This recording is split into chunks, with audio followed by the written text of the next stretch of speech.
మా శాసనసభ్యులందరూ వివరంగా మొత్తం మీకు చెప్పారు అధ్యక్ష.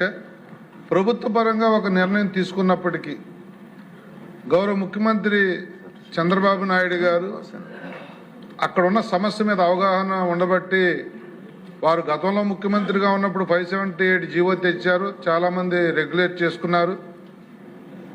అప్పటి కాంగ్రెస్ ప్రతిపక్షంలో ఉన్న కాంగ్రెస్ ప్రజల్ని తప్పుదోవ పట్టించి డబ్బులు కట్టక్కర్లేదు మేము వస్తే అని చెప్పగానే కొంతమంది అత్యాశకు పోయి రెగ్యులర్ చేసుకోలేకపోయినతో సమస్య మళ్ళీ మొదటికి వచ్చింది అధ్యక్ష.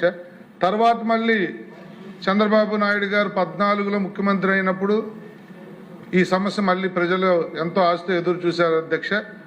కోర్టులో ఉండటం వల్ల కొంత లేట్ అయింది. ఇప్పుడైతే ఒక నిర్ణయం తీసుకుంది అధ్యక్ష ప్రభుత్వం రెగ్యులర్ చేయాలని. ఎవరైతే హక్కుదారులు ఉన్నారో వాళ్ళని ఆక్రమదారులుగా చిత్రీకరించిన కొంతమంది అధికారుల తప్పు వల్ల ఈ సమస్య ఇంతకాలం పరిష్కారం అవ్వట్లేదు అధ్యక్ష.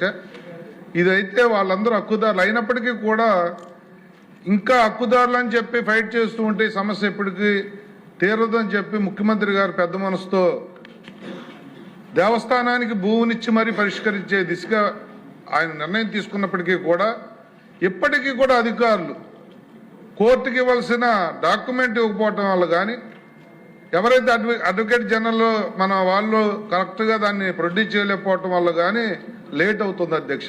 ముఖ్యమంత్రి గారికి చిత్తశుద్ధి ఉంది, అక్కడ ఉన్న ఎమ్మెల్యేలకి చిత్తశుద్ధి ఉంది, ప్రజలు అన్యాయానికి గురి కాపాడుతున్నారన్న ఒక అపవాదం ఉంది.